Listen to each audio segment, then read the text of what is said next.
It is time to get organized with our wardrobes and expenses, and 2022 is gonna definitely be a good opportunity to do so. And believe me or not, it is not about tendencies, not about trends and fashion, it is about something so much bigger. So let's dig into this video and let's find out what I'm not buying anymore in 2022 and what you shouldn't do either.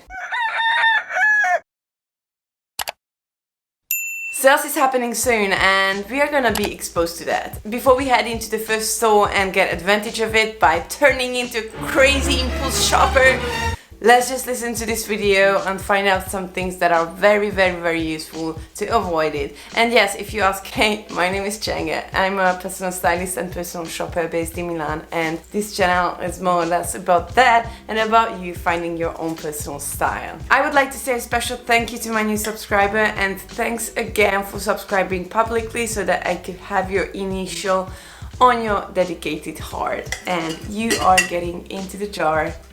Thank you so much for subscribing and thank you so much for supporting me. That being said, let's get into this video and let's see the first point. Promotional items. They're not necessarily happening during sales time, but it is a huge trap. I know that the salesperson is pushed to do the promotion. I used to work for the Zenith and I know how it works, and you have like target sales and target promotions to do.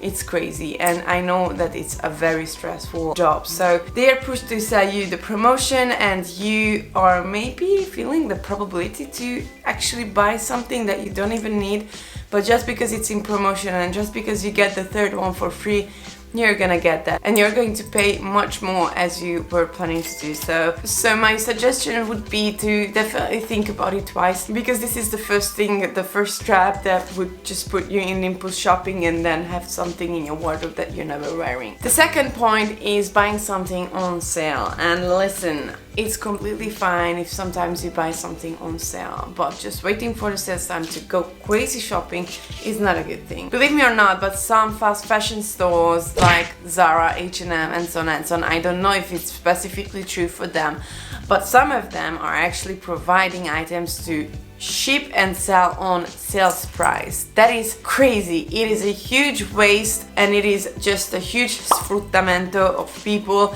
because they are making people work on such a low wage.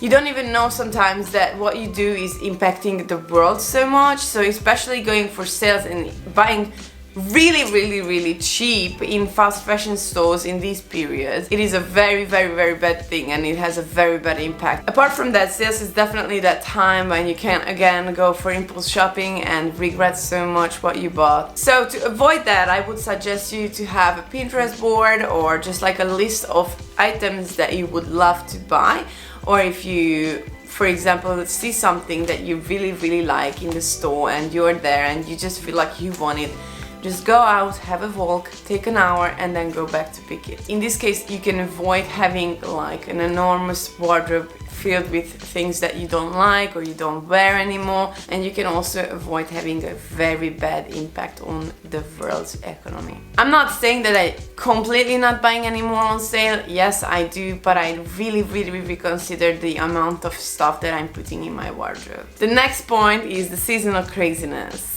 The trends, we can say, the famous trends. When you open a magazine and you can see these all crazy stuff that in 2 years are gonna be ridiculous. It is sometimes already ridiculous, but it's just so trendy and so cool. So if you're not falling in love with a certain item that you can imagine wearing long term, building your own personal style, really think about it, okay? Because it's sometimes very expensive, sometimes it's cheap, but you're not wearing it anymore. So just really consider these things. I always recommend to my clients to build a personal style instead of following trends, because trends are just periodical.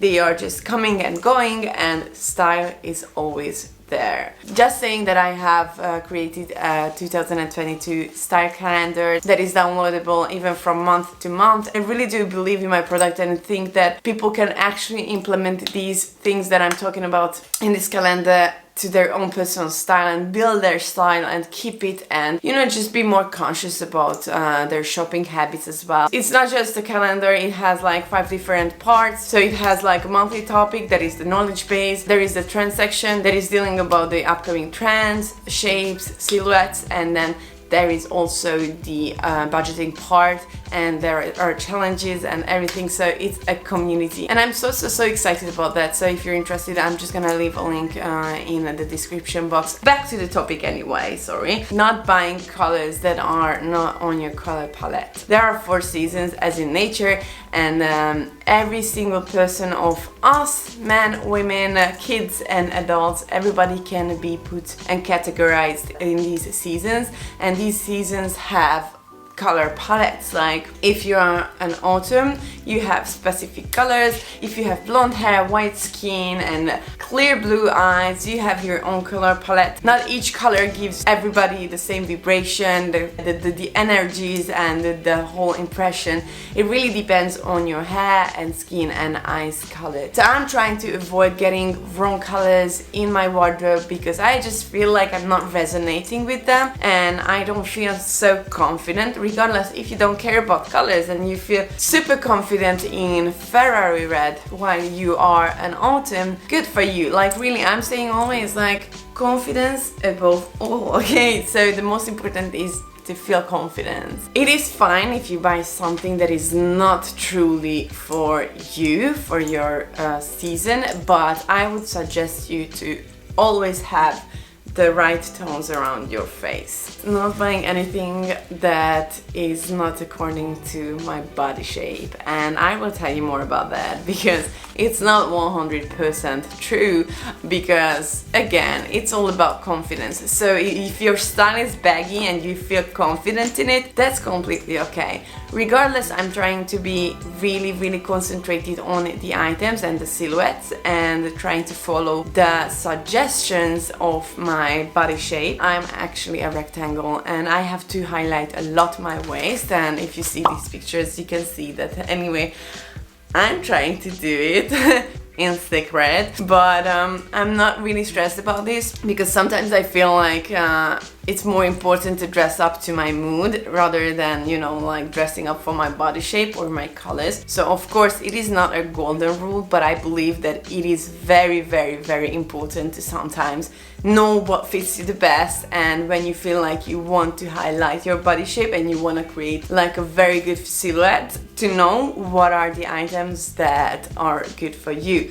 So I would really just recommend to have like some guidelines in your mind. Again, I'm going to talk about this in my calendar, but I really do believe that if you know what fits you the best and what really doesn't, you can at least avoid those worst things. And for example, I've got really wide calves and I don't really wear the midi skirts, like the ones are just cutting my legs in half, because I know that it doesn't really look great on me and I indeed don't feel good in it. So whenever I feel like a beautiful skirt in the store, I say, yes, it's beautiful, but it's not for me. If you enjoyed this video, just make sure to check out this one as well, and see you next time. Merry Christmas everybody, and probably see you in 2022. Crazy. Ciao!